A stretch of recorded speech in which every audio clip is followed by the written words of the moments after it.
Hello and welcome to our My Terminal development project. And in this video, we will be focusing on creating grid fields. So basically, I completed this story and basically we now have a connection between a count and a particular area in our grid. And this is what a grid field is. And the grid fields are an important component of our grid-based user interface. And I used to display and manipulate text within the grid. This is one of the uh, key advantages, okay, of having a grid terminal. So the fact that we can update information in a more organized and structured way. In a standard Eclipse console, for example, updating a value means scrolling down to the bottom to see the new value, which can be difficult to track and manage over time.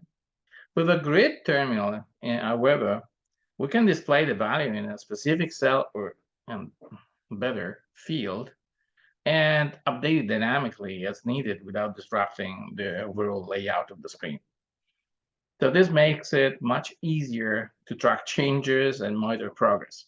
So let's jump right in and take a look at the code. This is a demo. And as you can see, in this demo, we start creating the text grid and we create 3 fields. So these are grid fields. This is the length of the fields, okay?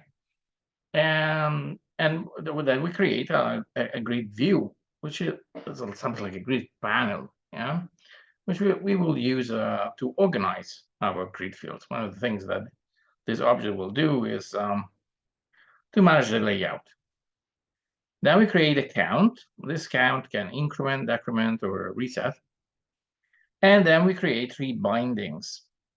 Binding is a really useful object I developed, and it connects, you see, the count to a particular block of code. In this case, I decided to do different things to update the value, to change, to show the number of changes, the number of different methods that we have invoked, and to show something like the progress.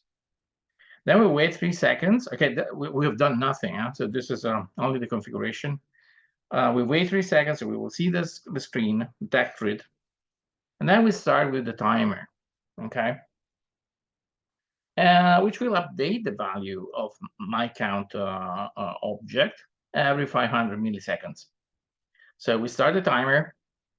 We wait for 20 seconds, during which time our grid fields will be updated automatically. So basically this change count, you see, this is a simple way I used in order to randomly select a method to be invoked through a pluggable adapter.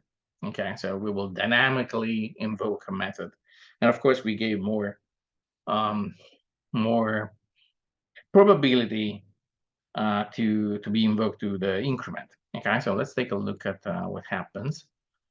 And so again, focus on the grid fields.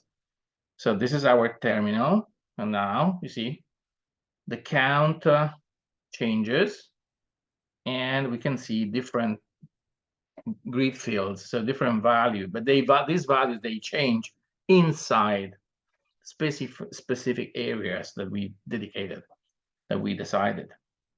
Okay, and this is ready. Okay, so of course, this is just a little thing, but I think this is a really important improvement, because for the first time, we see the difference between a stream based terminal and a grid-based terminal. So we can, in a grid-based terminal, we can actually say, okay, this information, this piece of information goes here, and we'll update there. And we can also update the same thing with different formats or different ways. That's it. So stay tuned for more updates, and as we continue to build our grid-based user interface.